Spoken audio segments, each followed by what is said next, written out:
Hey, I'm Monarch. This is the Trail Podcast. Hey, this is Hallie. Trail name is Monarch, and you're listening to the Trail Podcast. Thanks for tuning in to the Trail. I'm your host, Monarch. Hallie, what are you doing in there? Mount? 1 second. Hey, this is Monarch. Welcome to the Trail.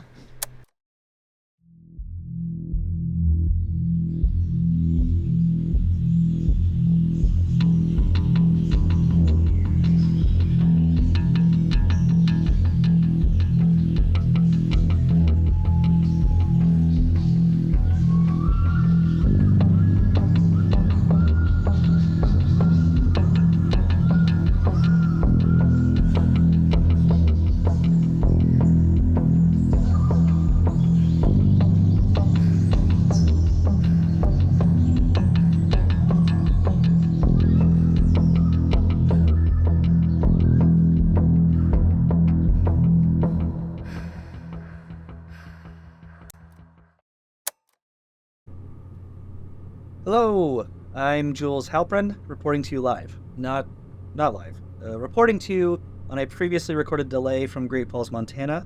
My sister, Hallie, the gal you just heard struggling through that intro, asked me to help her cut together her trail podcast. I don't think you'll hear much of me in the future.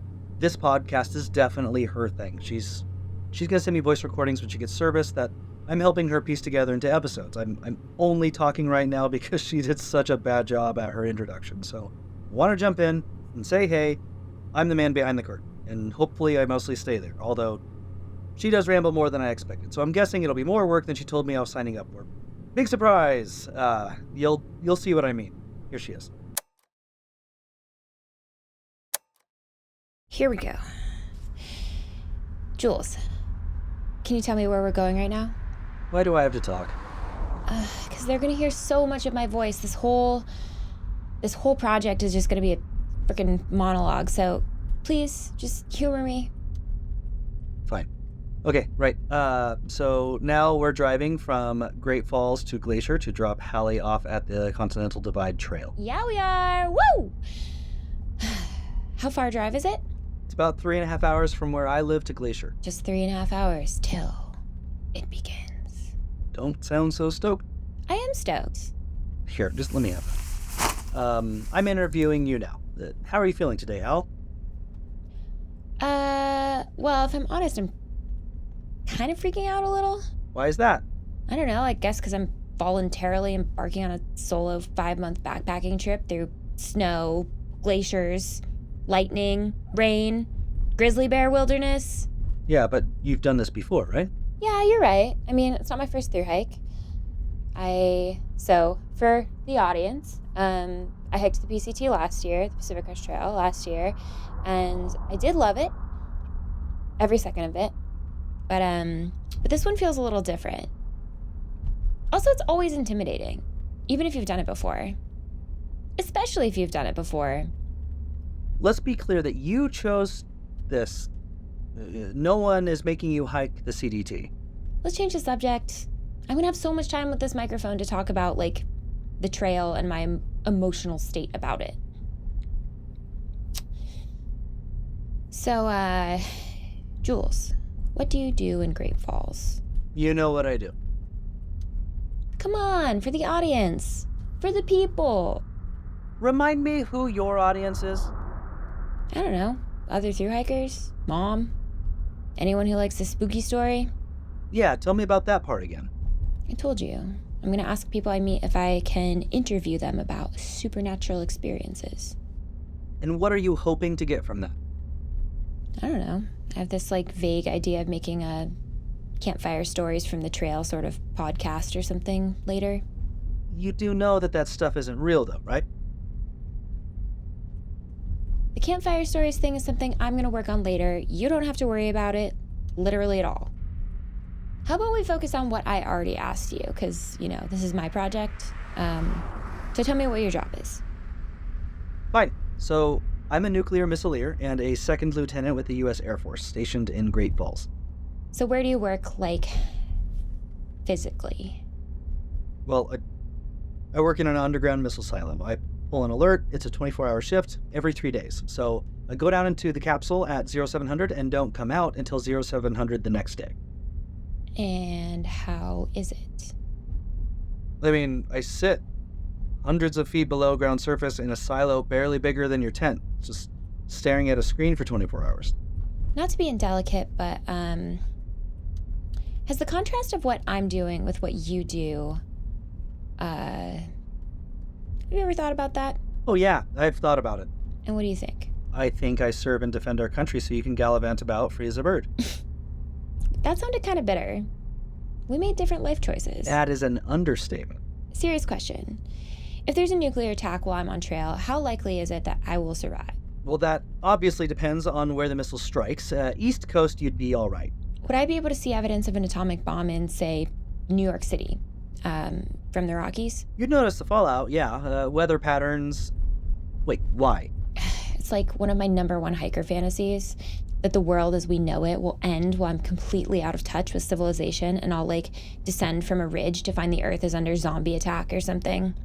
Okay, I'm baffled by you making nuclear winter and zombie apocalypse similar things, but...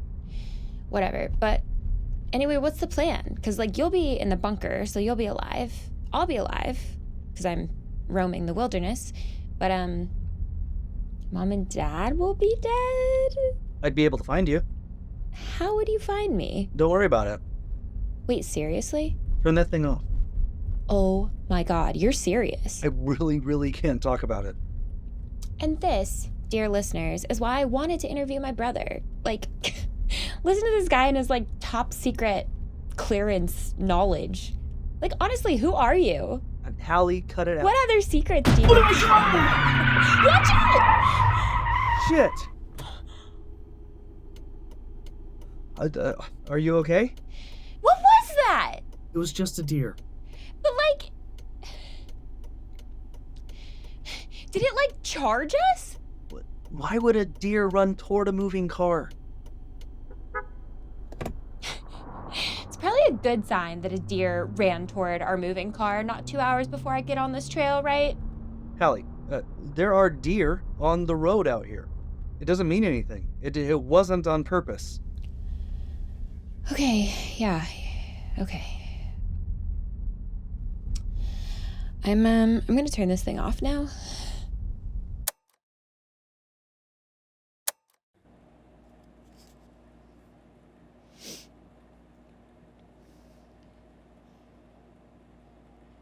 So, I am in a hotel room in Babb, B-A-B-B, Montana.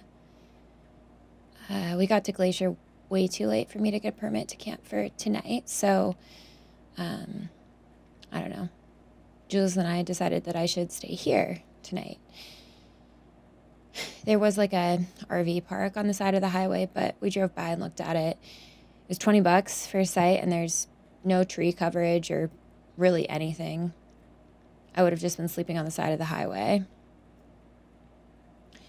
And this is the last time I'll have a bed for at least a week while I hike the first 110 miles of this trail. So, you know, seems worth it. I guess I should kind of give some context to this podcast, right? Tell you what I'm doing.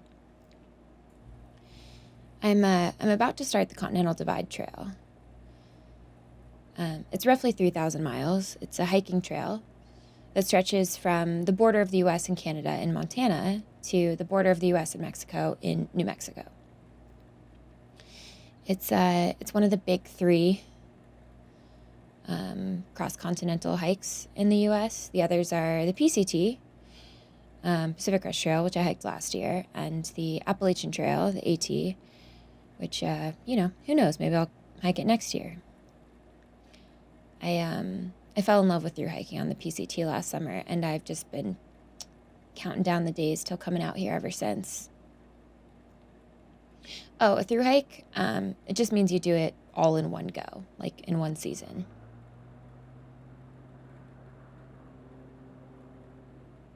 I'm super excited, but also, like, nervous.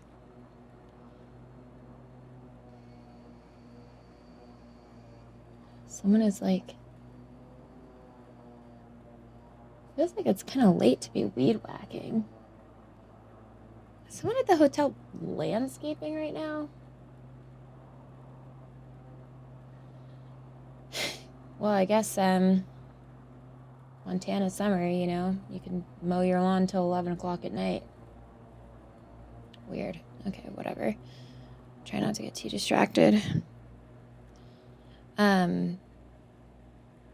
Anyway, I'm pretty excited about this trail, but yeah, I mean, I am nervous. Like, yes, I've thru hiked before, but the PCT and the CDT are totally different beasts. The PCT is famous for being, like, well-supported, well-trafficked. To put some numbers on it, like, I don't know, about 3,000 people start the AT every year. 1,500 to 2,000 do the PCT, and somewhere around 150 are on the CDT. Yeah. I know. The CDT is mostly kind of unknown, and I don't know, I guess a lot of people don't want to do it. It's significantly more remote than any of the other trails. Makes sense if you think about it with the geography of America. The AT goes through the East Coast from Georgia to Maine. Dense population over there on the East Coast. The PCT is California, Washington, and Oregon, which are also all pretty, you know, populated places. But the CDT goes through Wyoming, Idaho, New Mexico, and Colorado, and Montana. So Montana, Wyoming, Idaho, and New Mexico, 4 out of the 5 states on the CDT, all have a higher population of cows than people. But I'm doing it. I guess because I want to. I want to see if I can, or like prove to myself that I can. But I do have a healthy amount of trepidation. I'm SOBOing this trail. I guess that's terminology you should know for this. SOBO means southbound. It means I'm starting north and hiking south, which is the opposite way that most people thru hike. When I hiked the PCT, I no-boed, so I hiked from south to north. I was never, ever, ever alone on trail. I met hundreds of other hikers, and so even though I left to do the trail by myself, I started hiking with other people like the first night and never stopped. Some of my, well, we call them trail family, the people that you hike with for a really long time. Some of them are on the CDT this year, but they all northbounded, so they're already like halfway through Colorado, coming toward me. So that brings me to another thing. I've never camped alone. That was sort of a big reason behind me deciding to do the trail by myself, southbound. I want to do it by myself, sort of see what I'm made of when I'm alone. I'm not actually sure I'll encounter another SOBO thru hiker at all. The trail has so many alternates and everything. There's totally a chance I'll just miss everyone. I'm sure there will be other people in Glacier, though. There's always people in the backcountry and national parks. But so I'll have at least 110 miles that I probably won't be completely alone out there. So I'm bringing this little microphone with me on the hike this time. I found myself on the PCT often wishing I had one so I could record my thoughts in real time. It's really hard to keep a good trail journal. I was usually either like exhausted or socializing at the end of the day when I made camp. I was too lazy to write anything down. And I was kind of mad when I came back from the trail and I had so little to look back on from the journey. Journey that totally changed my life, by the way, because here I am again, a year later, doing it again. I want to get into this more, and I'm sure I will, but I'm starting to get kind of tired, so I'll just give you a brief overview. Just to mention that, well, I want to interview people I meet along the way about one of my biggest sort of niche hobbies, I guess, which is I like supernatural stories. I like to ask people about what they've seen. I think, one of the coolest things about doing something like this is all the different types of characters you get to meet and talk to, and I don't know, I guess I want to immortalize some of them somehow. I'm not totally sure yet what I'll want to do with the recordings I get. Hopefully people will talk to me. There's one more thing, too. Here, I'm going to play you something. Last year when I was on the PCT, I started to think about this sort of audio journal thing, and I took some recordings as I was walking, just on my cell phone. Here, listen to this one. Trail, you be so windy right now. Oh, nope, not that. Not the song. Fast forward. How do I fast forward? Very big. Fast forward. Here, listen. Wow, it's dark up there.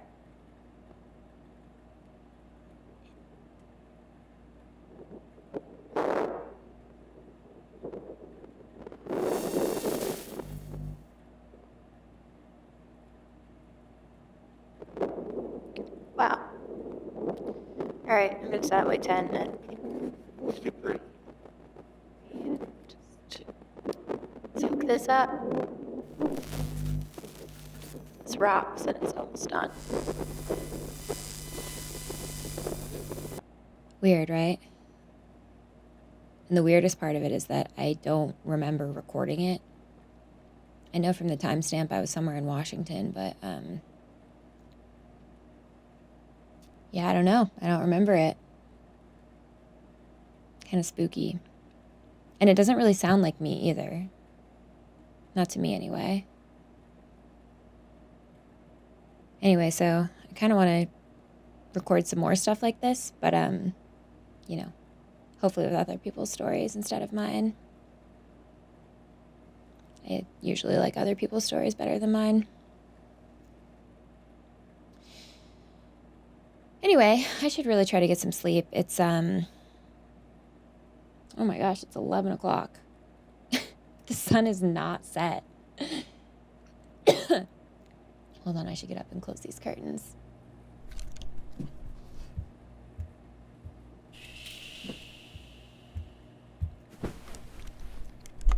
Wow, being this far north is a trip. Well, anyway, if I don't record tomorrow, maybe I was mauled by a grizzly already. That'd be a perfect story. 22-year-old woman thinks she can hike Montana alone, dies day one. Hey, maybe I'd be famous. That way my parents could memorialize me as a dead cautionary tale instead of an alive one. Anyway, good night.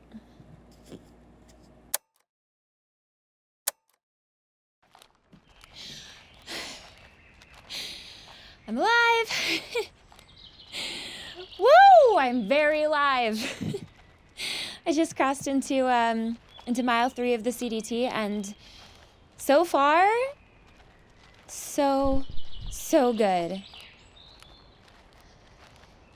It's so stunning out here.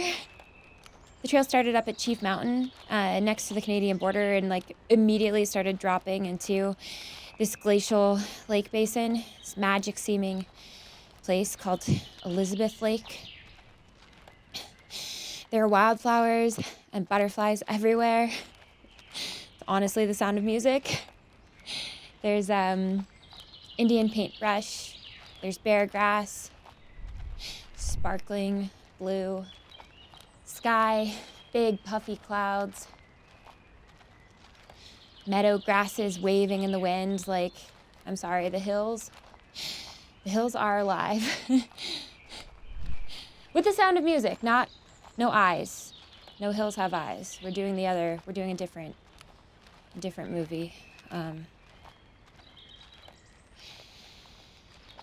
Anyway, I had a great hitchhike to the trailhead from Babb. It was so fun. This is a super nice guy named Sam. It was literally a 45-minute hitch, so really glad I had a good one. How does this work? Jules, roll the interview tape. Jules, roll the tape from the Sam interview. Okay, for future reference, Hal, please don't tell me to roll the tape. I don't even know where that idiom came from. We don't roll tapes. We drag and drop audio files into GarageBand. That's it.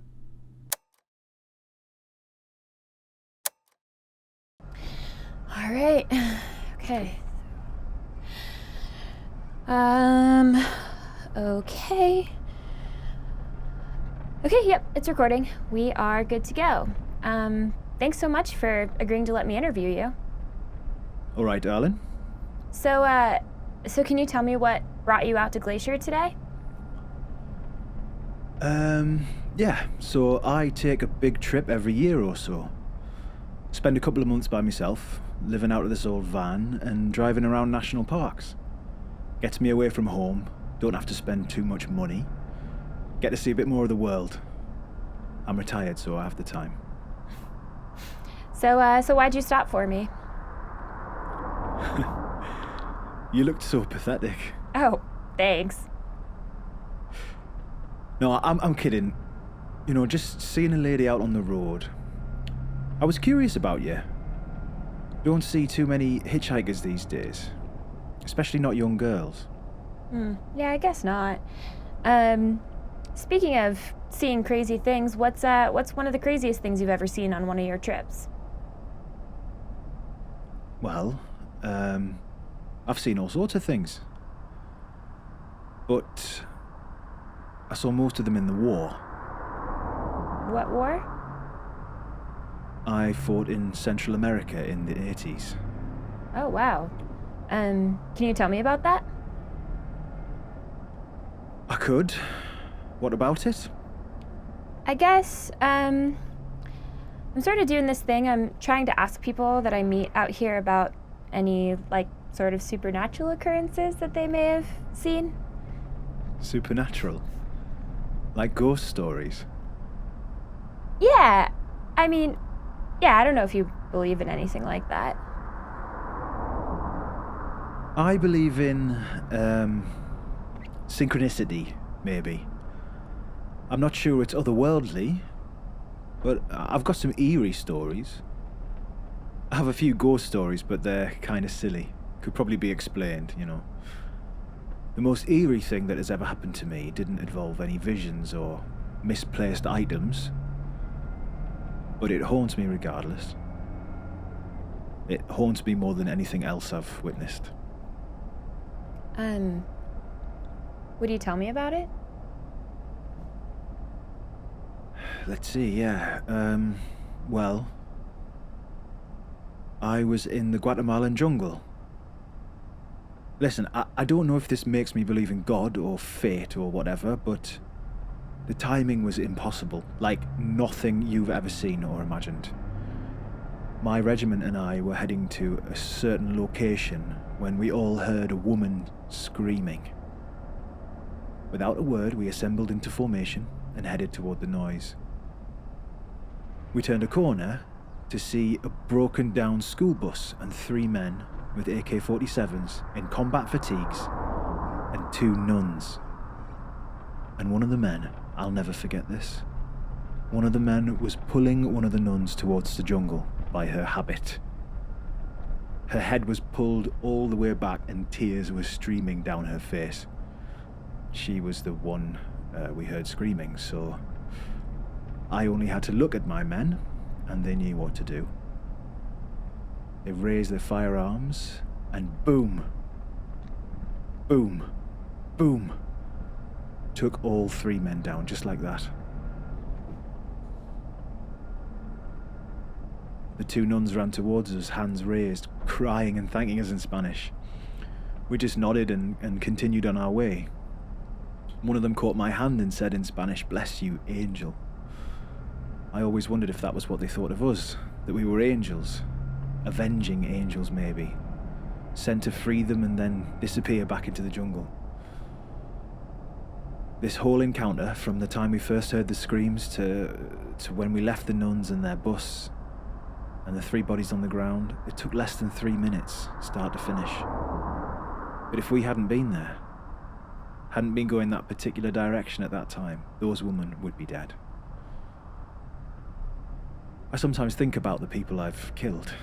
I can see their faces, and I think if it turns out there's a heaven and a hell, I don't know which one I'll go to. I'll have some things to answer for.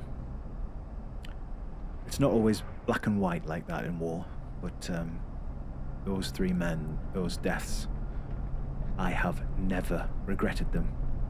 Not for a second. I do believe we were meant to be there, meant to extinguish those lives from the earth. But what do I know? I'm just an old man now, yapping your ear off with my war stories, trying to make some sense of the senseless violence that I've seen and incurred. Wow. Thank you for telling me that. That, it does feel preordained somehow. Preordained? Sure. Yeah, I like that. To some extent, everything that happens was meant to happen. Yeah. Yeah, exactly.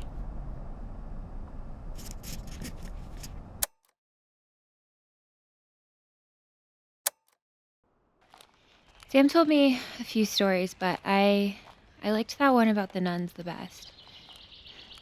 Just like the synchronicity of it. They were in the right place at the right time to save those women's lives. Just like Sam was in the right place at the right time to pick me up on the side of the highway. It's really strange to think about our lives unfolding like that. These little interactions we have with people, the way our paths can cross. Like how the odds of ever meeting anyone that you've ever met are so small. Infinitesimal. Infinitesimal. Infinitesimal? I know how to spell it. You could think of it all as random, chaotic signals from an entropic universe, but I don't know. I kind of like the way Sam sees it. And I think I agree. I'd definitely rather inject my life with hope, wonder, rather than just chaos. Now that he's looking back on so much of his life, he's trying to sort of connect the happenings. Try to see what caused events to cause other events. Like how everything that he's experienced was meant to be. I respect that. I'd like to think that everything that's happened to me, even the bad things, even the really bad things. Anyway, I don't know. I guess that's it for tonight. Thanks for listening.